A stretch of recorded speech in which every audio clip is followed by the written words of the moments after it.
Not do it. Hello, good morning, Ben. Welcome to Dr. G at the Heart of Healthcare. Thank you for agreeing to join me and tell me about how you prepare for HPM HAPC Fellows. How are you doing today? Good morning. Thank you so much for having me. Long-time listener, first-time caller. Wow. So how do you prepare for the new fellows to come in?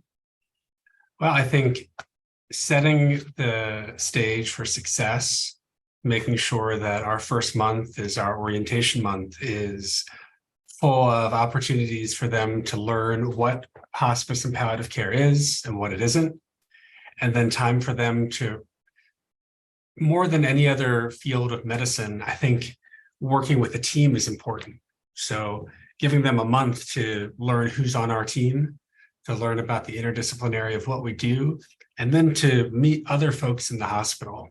So I have them spend time with speech therapy, occupational therapy, pharmacy, our LVAD team, respiratory therapy, and I could go on and on.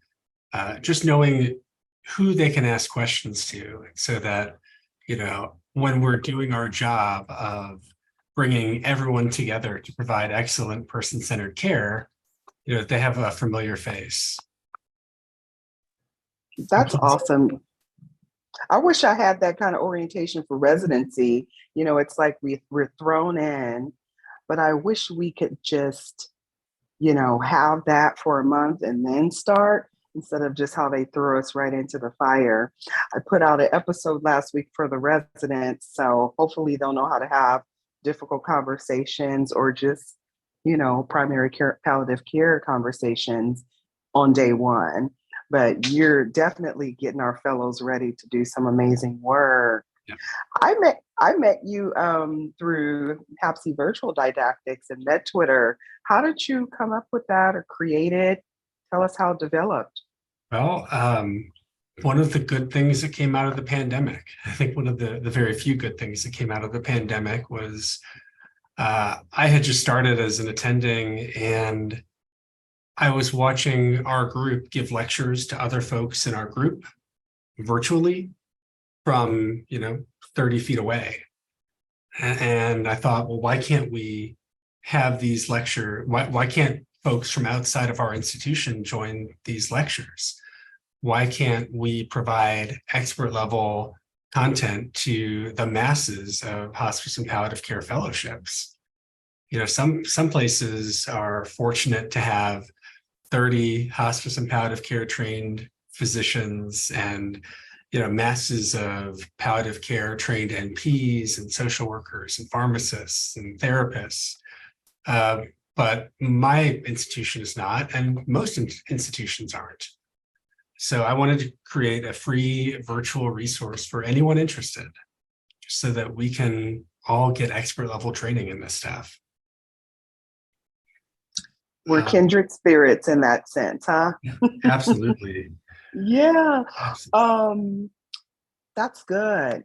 Now you're making me think about, you know, the talk I had last week with Dr. Roulette, who's about to start her fellowship at Beth Israel, Deaconess. Mm-hmm. And she did a poster at the annual assembly about us needing formal, organized didactic for residents so that they're ready to talk about palliative. So you think we're going to be able to do that with residencies?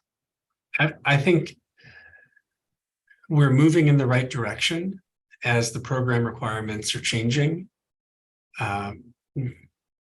Residencies are being forced to give more training in difficult conversations, more exposure to hospice and palliative medicine.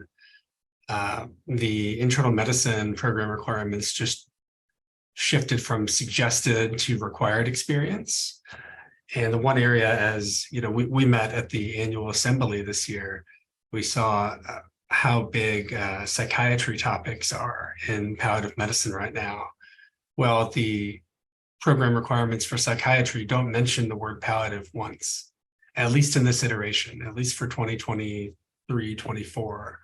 So I think as we start having policy level changes from inside of the various residencies will get more exposure, and there will be a greater emphasis on teaching residents how to have those conversations.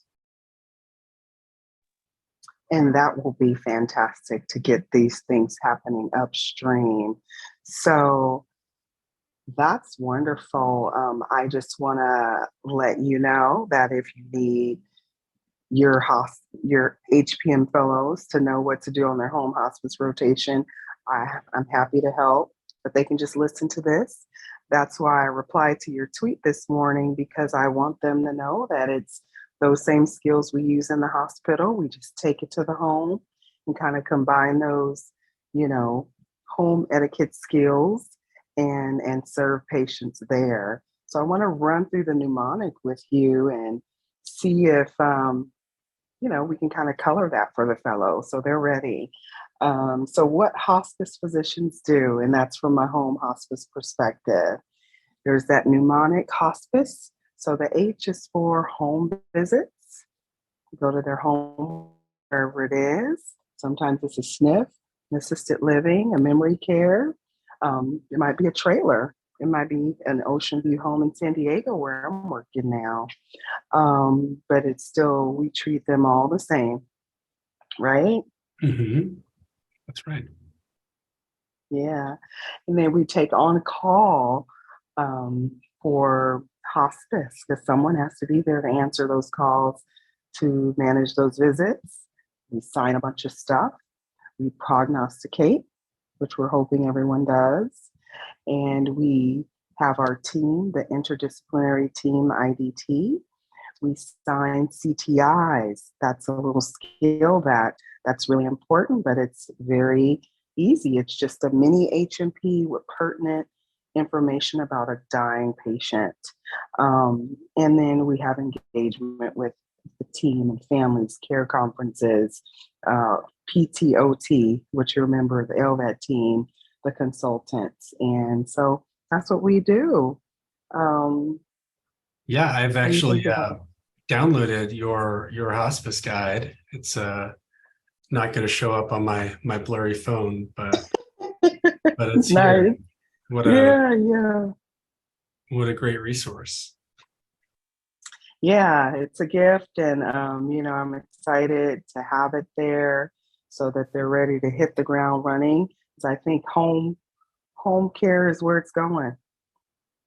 That's right. I mean, yeah, for folks who want to be at home and for whom home is a safe option, who have the support to die at home, and then again, that's their wish, that we should help support that. Well, I will let you go. I think it's time to disembark. I've worked during my cruise, but time to get back to work.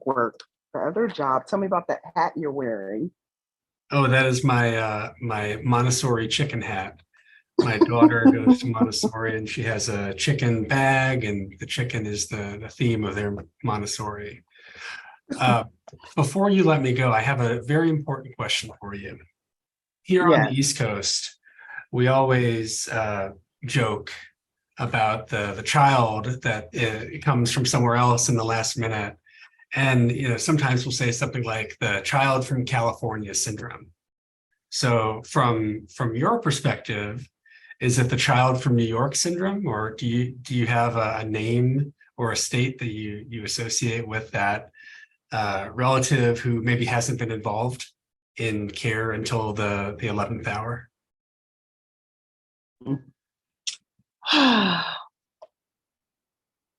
That one.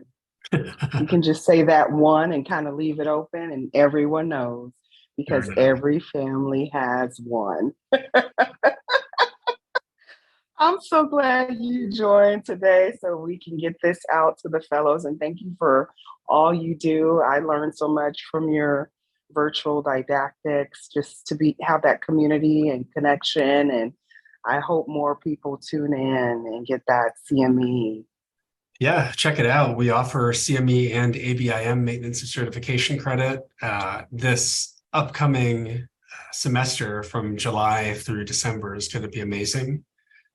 We have just a couple of spots open for lectures, but what we have filled is certainly, I think, the highest quality content that we have been able to offer, especially with the help of Katrina Nichols and Monica Holbein, who've been the co-collaborators and co-conspirators and peer support for this enterprise.